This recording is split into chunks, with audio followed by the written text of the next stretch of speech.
Good morning అండి. అందరికీ తొలి ఏకాదశి శుభాకాంక్షలు. ఈరోజు ఏకాదశి పూజ నేను ఈ విధంగా చేసుకున్నాను.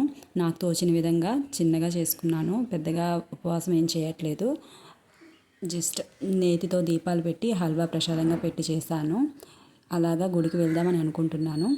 అయితే తొలి ఏకాదశి ప్రాముఖ్యత ఏంటి, విష్ణుమూర్తి ఈ రోజున ఎందుకు యోగ నిద్రలోకి వెళ్తారు అనే విషయం గురించి ఈ వీడియోలో మనం మాట్లాడుకుందాము. తొలి ఏకాదశి అనేది ఉత్తరాయణం ముగిసి దక్షిణాయనంలోకి వస్తున్న మొదటి రోజండి. అందుకు దీన్ని తొలి ఏకాదశిగా భావిస్తారు. ఈ తొలి ఏకాదశి గురించి మనం తెలుసుకోవాలంటే మొదట మనం బలిచక్రవర్తి గురించి తెలుసుకోవాలి. అసలు బలిచక్రవర్తి ఎవరు అంటే ప్రహ్లాదుని మనవడు, అలాగే హిరణ్యకశిపుని ముని మనవడు. ఈ బలిచక్రవర్తి అనంత శక్తులతో స్వర్గానికి వెళ్ళి స్వర్గాన్ని ఏలుదాం అనుకుంటాడు. ఆ విధంగానే స్వర్గంలో ఉన్న దేవతలందరూ ఈయన శక్తులతో భయపడి పారిపోతారు.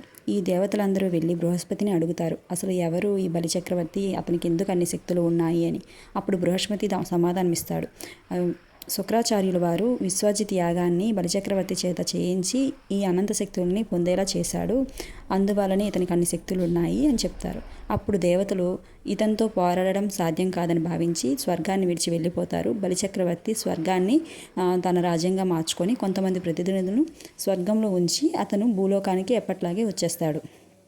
ఇదిలా ఉండగా ఇంద్రుని తల్లి అతిథిదేవి తన భర్త అయిన కశ్యపుని సలహా మేరకు పయోభక్షయాగం చేస్తుంది.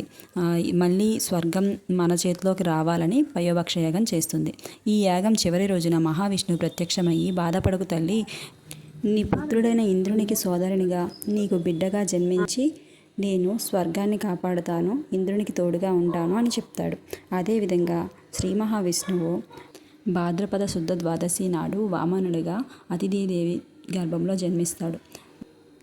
ఇదిలా ఉండగా స్వర్గాన్ని తన రాజ్యంగా చేసుకున్న బలిచక్రవర్తి భూలోకానికి వచ్చి నర్మదా నది తీరంలో గొప్ప యాగాలు, వ్రతాలు చేస్తూ ఉంటాడు.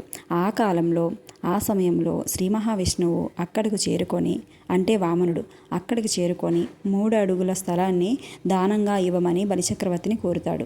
బలిచక్రవర్తి దాన ధర్మాలలో ఉత్తముడు.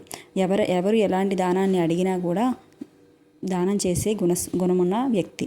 అయితే శుక్రాచార్యుడు ఇది నీకు మంచిది కాదు అని హెచ్చరిస్తాడు. అయినా సరే చక్రవర్తి దానం ఇవ్వడానికి సిద్ధపడతాడు.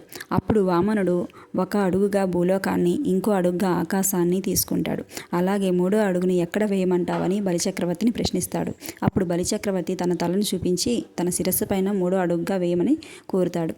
అప్పుడు 3వ అడుగుగా శిరస్సు పైన, బలిచక్రవర్తి శిరస్సు పైన వామనుడు బలిచక్రవర్తి పాతాళానికి కూరుకుపోతాడు. పాతాళంలోకి వెళ్ళిన బలిచక్రవర్తి కరుణ, భక్తి, శ్రద్ధలతో శ్రీ మహావిష్ణువు కోసం జపం చేస్తాడు. కావాలో కోరుకో అని అడుగుతాడు. అప్పుడు బలిచక్రవర్తి, నువ్వు నాతో కొంతకాలం ఒక రూపంలో నాతోనే ఉండాలని, నేను నిన్ను పూజించుకోవాలని కోరుతాడు. అప్పుడు శ్రీ మహావిష్ణువు 4 నెలలు పాలసముద్రంలో విశ్రాంతి తీసుకొని ఒక రూపంలో నీతో ఉంటాను అని మాటిస్తాడు. ఆ విధంగానే శ్రీ మహావిష్ణువు తను 2 రూపాలుగా మారి ఒక రూపాన్ని పాతాళంలో బలిచక్రవర్తితో ఉంటారు, ఇంకో రూపంలో పాలసముద్రంలో యోగ నిద్రలో ఆదిశేషుని పాన్పు పైన పవలిస్తూ ఉంటారు. ఈ విధంగా శ్రీ మహావిష్ణువు యోగ నిద్రలోకి వెళ్ళిన మొదటి రోజు ఈ తొలి ఏకాదశి. అందువల్ల దీన్ని తొలి ఏకాదశి అంటారు. అంతే. ఈ విధంగా విష్ణుమూర్తి ఆషాఢ శుక్ల ఏకాదశి నుంచి కార్తీక శుక్ల ఏకాదశి వరకు మొత్తం 4 నెలలు యోగ నిద్రలో ఉంటారు. అయితే ఈ మొదటి తొలి ఏకాదశి నుంచి ఈ 4 నెలలు మునులు, పీఠాధిపతులు, మహర్షులు ఈ 4 నెలల కాలం పాటు ఏకాదశి వ్రతాన్ని భక్తి శ్రద్ధలతో, నిష్ఠలతో చేస్తారు. ఈ విధంగా ఈ తొలి ఏకాదశి కథ పూర్తి చేస్తున్నాను. Thank you for watching. ఈ తొలి ఏకాదశి గురించి చాలా కథలు ఉన్నాయి. నాకు తెలిసిన కథను నేను మీకు చెప్పాను. నేను చెప్పే విధానంలో కానీ ఏమైనా తప్పులు ఉంటే నన్ను మన్నించండి. నా ఛానల్ని సబ్స్క్రైబ్ చేసుకోండి. పక్కనే ఉన్న బెల్ ఐకాన్ని క్లిక్ చేసి సబ్స్క్రైబ్ చేసుకోండి. దయచేసి సబ్స్క్రైబ్ చేసుకోండి. Thank you for watching.